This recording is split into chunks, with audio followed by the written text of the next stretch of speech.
नमस्कार. महाराष्ट्रातील माझ्या सर्व शिक्षण सेवक बंधू आणि भगिनींनो, सर्वांना श्री स्वामी समर्थ. या ठिकाणी आनंदाचं एक महत्त्वाचं पत्र आपल्याला पाहायला मिळतंय, जे की माननीय मंत्री नरहरी झिरवाळ साहेब यांनी त्या ठिकाणी काढल्याचं पाहायला मिळतंय.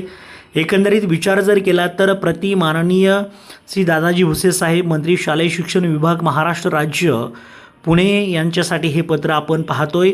खऱ्या अर्थानं शिक्षकांच्या आंतरजिल्हा बदली प्रक्रियेमध्ये शिक्षण सेवकांना संधी देण्याबाबतचं शिफारस केलेलं अतिशय महत्त्वाचं पत्र आहे. उपरोक्त विषयान्वये शिक्षक जिल्हांतर्गत बदली 2025मध्ये नव्या पद्धतीने शिक्षण सेवकांना संधी देण्यात आलेली आहे. त्याच धर्तीवर आंतरजिल्हा बदली प्रक्रियेमध्येही शिक्षण सेवकांना संधी उपलब्ध करून देण्यात यावी अशी मागणी संबंधित शिक्षकांकडून करण्यात येत आहे. दिनांक 18 जून 2024 रोजीच्या शासन निर्णयानुसार 3 वर्ष सेवेची रद्द केलेली अट विचारात घेऊन आंतरजिल्हा बदली प्रक्रियेत शिक्षण सेवकांना संधी देण्याबाबत शासन स्तरावर सकारात्मक निर्णय घेण्यात यावा.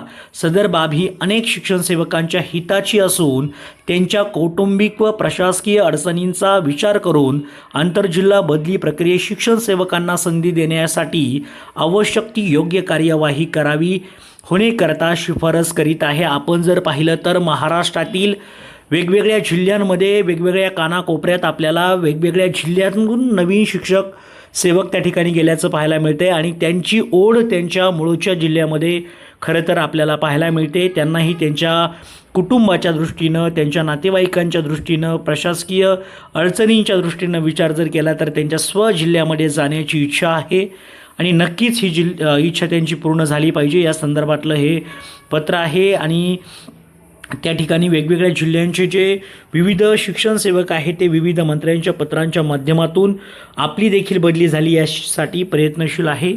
सर्वांना खूप खूप अशा शुभेच्छा. Thank you so much. All the best.